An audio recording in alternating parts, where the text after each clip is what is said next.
नाज़रीन अस्सलाम वालेकुम, आप देख रहे हैं सियासी टीवी। कौमी खुने में आप सबका इस्तकबाल है। मैं मोहम्मद सिद्दीक।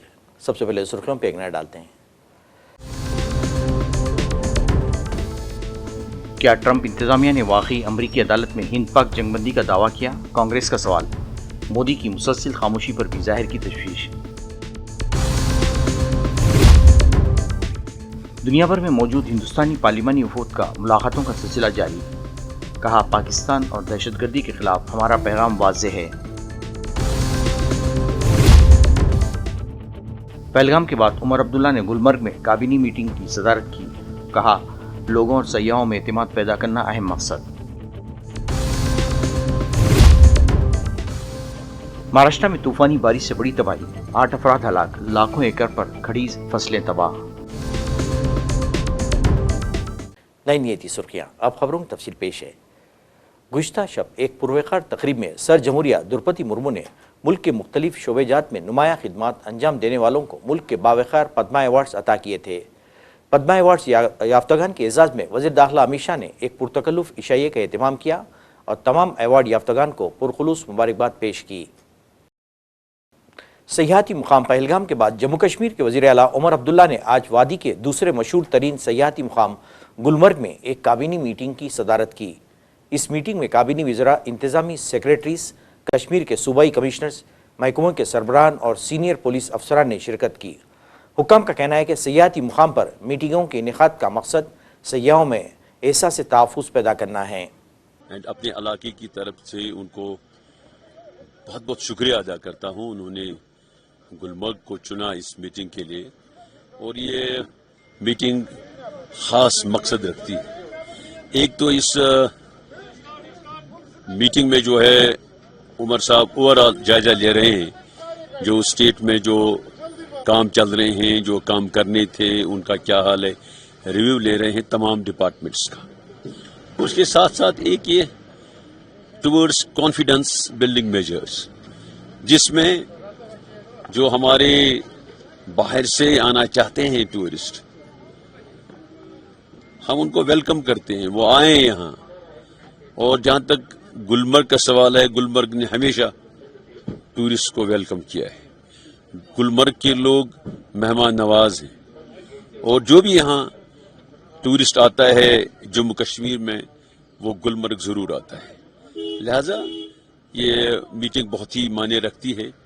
फिर से मैं ऑनरेबल चीफ मिनिस्टर साहब, उनके cabinet colleagues, administrative secretaries, heads of departments का मशकूर हूँ कि वो यहाँ आ जा रहे हैं गुलमर्ग। सर, एक पॉजिटिव मैसेज आएगी यहाँ से। बिल्कुल, positive message will go through out the country. वज़ीर आला उमर अब्दुल्ला ने गुज़िश्ता रोज़ सयाहती मुकाम पहलगाम में काबीनी मीटिंग की सदारत की थी। मीटिंग के बाद इन्होंने कहा कि आज पहलगाम में एक काबीनी मीटिंग की सदारत की। इन्होंने कहा, यह सिर्फ एक मामूली इंतज़ामी मशक़ नहीं थी, बल्कि एक वाज़ेह पैगाम था कि हम दहशतगर्दी की बुज़दिलाना कार्रवाइयों से खौफज़दा नहीं हैं। गवर्नमेंट की कोई कोशिश इसमें रही नहीं। खुद इन्होंने मेहनत करके महाराष्ट्र टूर ऑपरेटर्स का एक ग्रुप तैयार किया और उनको कश्मीर लाया।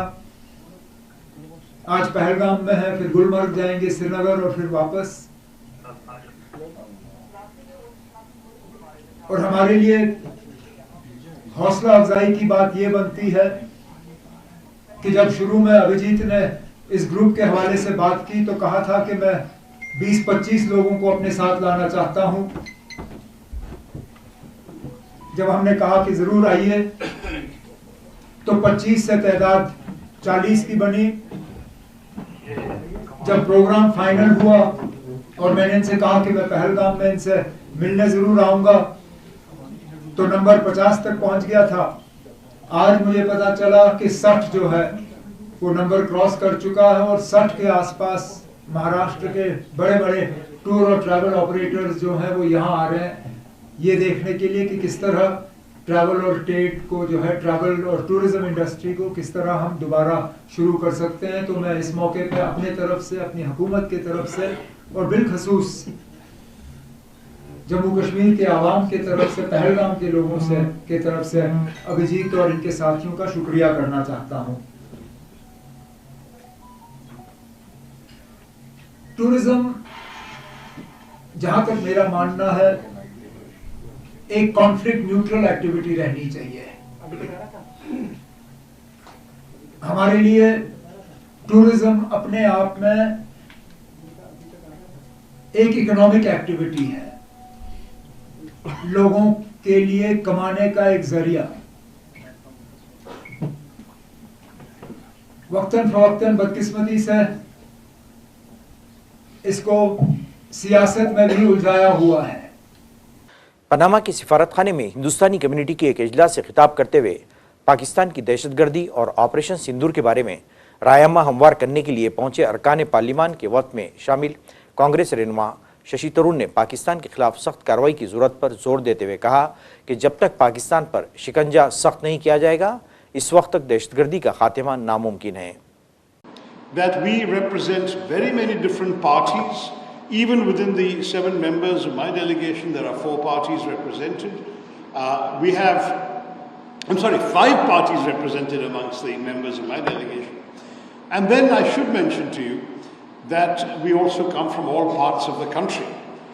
Unfortunately, Gujarati बोलने वाले कोई नहीं है तो मैं उनको ही बुलाता। लेकिन I do want to say to you nonetheless that we are all here from different backgrounds, different states, different political parties, but united in the same message. And that is the message. And that is a message on behalf of the people of India to all of you living here in Panama, that we will not accept anymore the constant outrages of terrorism inflicted upon our people.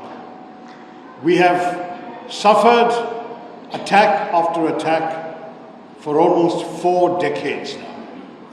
Going back from the first attacks in Kashmir in 1989 onwards, we have seen repeated outrages, civilian victims.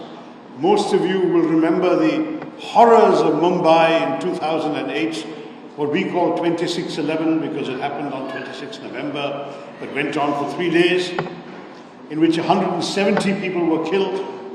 Many of you will remember many other examples. I myself wrote an article where I found about 15 examples since 2001 alone. It is just not acceptable for us to continue to bear the pain, the grief, the wounds, the losses, and then merely go and tell the international community, look. Panama में हिंदुस्तानी अरकान पर मुश्तमिल पार्लिमानी वफ्द के रुकन व BJP रहनुमा तेजस्वी सूर्या ने Panama में पाकिस्तान को सख्त पैगाम देते हुए बताया, जब भी मुल्क को खतरा दरपेश होता है और मुल्क की सालिमियत को निशाना बनाने की कोशिश की जाती है तो पूरा मुल्क एक हो जाता है और मुत्तहिद होकर दुश्मन का मुकाबला करता है। All of you have started from zero and today again established the long legacy of Bharat. आप सबको बहुत बहुत साथियों, मैं ज्यादा समय आपका नहीं लूंगा। 3-4 मुख्य संदेश रवाने के लिए हम सब यहां आए हैं। एक तो इस डेलीगेशन के कॉम्पोजिशन से ही पूरे देश को और पूरे विश्व को एक बड़ा संदेश हम भेज रहे हैं। In our delegation, we have members of parliament from all across the country. Shashi ji is from Kerala, his mother tongue is Malayalam. Many in the audience were reminding me that a lot of them are from Bangalore, Karnataka, Bada Jana Idevi and Thedre. I come from Karnataka. There are people from Uttar Pradesh, Jharkhand, Andhra Pradesh, Punjab, Assam.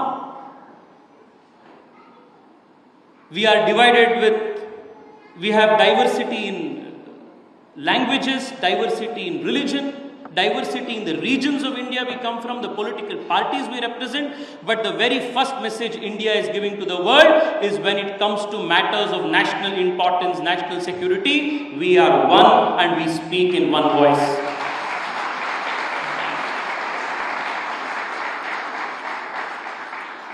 The second most important message that we are conveying through this delegation is that while our primary objective, our primary mission as a nation is to achieve collective inclusive prosperity for our people, improve the standard of living for our people, and as quickly as possible become the third largest economy in the world. There is a constant irritant in our neighborhood who, through a state policy of a proxy war against India, is trying to distract us and effectively cast a veto on our growth. Manish Tiwari ने अपने बैरूनी दौरे के दौरान दो टोक अंदाज में कहा कि दहशतगर्दी को दुनिया का कोई भी मुल्क बर्दाश्त नहीं कर सकता। इन्होंने दहशतगर्दी की सरपरस्ती करने पर पाकिस्तान को कड़ी तनकीद का निशाना बनाया और कहा कि दहशतगर्दी का दुनिया से खात्मा वक्त का तकाजा है। एक बहुत ही प्राचीन संस्कृति है, 5000 साल लंबा हमारा इतिहास है और भारत की ये परंपरा रही है कि उसने सदा अहिंसा और शांति में विश्वास किया। भारत एक ऐसा मुल्क है जिसने कभी किसी और मुल्क के ऊपर आक्रमण नहीं किया और भारत ने जब भी कहीं पर हस्तक्षेप किया है तो लोगों की जो इज्जत है, उनके जो मानवाधिकार हैं, उनकी हिफाजत करने के लिए हस्तक्षेप किया है। चाहे वो 1971 पूर्वी पाकिस्तान में हो जब बांग्लादेश की संरचना की गई थी। ये वो पृथ्वी है, ये वो धरती है जहां पे महात्मा गांधी जी ने अपनी रणनीति को सुरखरू किया था। अहिंसा से उन्होंने एक ऐसे साम्राज्यवाद को शिकस्त दी थी जिसके बारे में कहा जाता था कि ब्रिटानिया लहरों पर राज करता है, the sun doesn't set in the British empire. और आज महात्मा गांधी जी की, नेल्सन मंडेला जी की इस धरती को मैं नमन करता हूं। हमारा यहां आने का उद्देश्य ये है कि सारी दुनिया को हम ये बताएं। ऑपरेशन सिंदूर के सिलसिले में हिंदुस्तानी मौकूफ को वाज़ेह करने के मकसद से लोकसभा के रुकन पार्लिमान सुप्रिया सूली की क़यादत में हिंदुस्तानी पार्लिमानी वफ़द ने जनूबी अफ्रीका के दौरे के दौरान जोहान्सबर्ग और प्रिटोरिया में मुक़ीम हिंदुस्तानी बरादरी के अरकान से मुलाकात की। इस मुलाकात में वफ़द ने हिंदुस्तान की जानिब से दहशतगर्दी के खिलाफ इख्तियार किए गए सख्त और वाज़ेह मौक़िफ़ पर रोशनी डाली और इस अज़्म को दोहराया कि हिंदुस्तान हर तरह की दहशतगर्दी के खिलाफ कौमी इत्तेफाक और मुत्तहिदा इरादे के साथ काम कर रहा है। ये वफ़द न सिर्फ हिंदुस्तान की खारिजा पॉलिसी और दहशतगर्दी के खिलाफ इसकी हिकमत अमली को आलमी बरादरी के सामने पेश कर रहा है, बल्कि हिंदुस्तानी बरादरी के साथ राब्ता मजबूत करते हुए बाहमी इत्तेमाद को भी फ़रोग़ दे रहा है। वही घटना, वही बंदूक, वही चेहरा और डर अभी मन से नहीं गया। So a lot of people's lives have got completely disrupted, and they were innocent people, innocent Indians who had just gone to celebrate a few days in Kashmir, which is fortunately doing extraordinarily well. So many tourists there, the economy has improved, and suddenly this attack on India's soul. So we are deeply pained by it, but I appeal to every Indian citizen here that you must tell the truth to the world, and we all in one voice must condemn any terrorism anywhere in the world. And we have come with a message of peace, love, harmony. At the same time, we must not forget that India is not going to tolerate any violence against any Indians anymore. And that's the message that we have come. Our first effort will always be peace. And India is one country which has never initiated a war ever. So we stand by that, and I would request my each colleague to come up with something that we really need to communicate, and I'm sure each one of you we'll take this message of peace, but peace not at the cost of losing our hard-working, clean souls. So that's the message we are driving, and we are totally disappointed because the whole idea of the neighborhood was when Honorable Prime Minister Modi took oath in 2014, we invited every neighbor for the oath ceremony because we wanted to send a message that we want the continent to be peaceful and happy and we want to grow together. But unfortunately with this Pahalgam incident, it hasn't happened. It's shaken each Indian everywhere in the world. And I'm so happy that South Africa, the government has stood by India and they have joined hands with us for zero tolerance against any terrorism. So I'm sure each one of you will take this message of peace forward for India. Congress के senior रहनुमा जयराम रमेश ने वज़ीर-ए-आज़म मोदी से मुतालबा किया है कि वो कौम को वाज़े तौर पर बताएं कि आया ये सच है कि अमरीकी अदालत में बाज़ाब्ता तौर पर यह दावा किया गया है कि सदर डोनाल्ड ट्रंप ने हिंदुस्तान और पाकिस्तान के दरमियान जंगबंदी कराने में अपना किरदार अदा किया है। जयराम रमेश ने कहा कि अगर ये दावा गलत है तो हुकूमत फौरी तौर पर इसकी तरदीद करे और अगर सच है तो पार्लियामेंट और आवाम को एतमाद में ले। उनके मुताबिक ये मसला सिर्फ खारजा पॉलिसी का नहीं बल्कि हिंदुस्तान की खुद मुख्तारी और सलामती से जुड़ा मामला है। फिलहाल वज़ारत ख़ारजा या वज़ीर-ए-आज़म दफ्तर की जानिब से इस मामले पर कोई सरकारी रद्दमल सामने नहीं आया है, लेकिन अपोजिशन इस मामले पर लगातार हुकूमत से सवाल पूछ रही है। सुप्रीम कोर्ट ने आज अशोका यूनिवर्सिटी के प्रोफेसर अली खां महमूदाबाद की अबूरी ज़मानत में तौसी कर दी। अदालत ने वाज़ेह किया कि उनके इज़हार राय के आइनी हक़ पर कोई रुकावट नहीं, ताहम उन्हें मुकदमे से मुताल्लिक़ कोई ऑनलाइन तबसरा करने, मजमून लिखने या तकरीर करने से रोका गया है। अदालत ने अपने हुक्म में कहा है कि महमूदाबाद के इज़हार राय के हक़ पर कोई ख़तगन नहीं है, मगर चूँकि मामला हिस्सास नौयत का है इसलिए वो सोशल मीडिया या किसी भी प्लेटफॉर्म पर इन मुकदमात के बारे में कुछ नहीं कहेंगे। ये पेशरफ्त महमूदाबाद को दी गई एक हफ्ते पर पुरानी अबूरी ज़मानत में तौसी के तौर पर सामने आई है। उनके खिलाफ हरियाणा में 2 FIR दर्ज हैं जिनमें इल्ज़ाम है कि इन्होंने ऑपरेशन सिंदूर से मुताल्लिक़ सोशल मीडिया पर ऐसा मवाद शेयर किया जो मुबैना तौर पर इश्तियाल अंगेज़ है। अदालत ने इन पोस्ट्स को इब्तिदाई समात में डॉग व सीलिंग यानी दरपर्दा इश्तियाल अंगेज़ करार दिया था।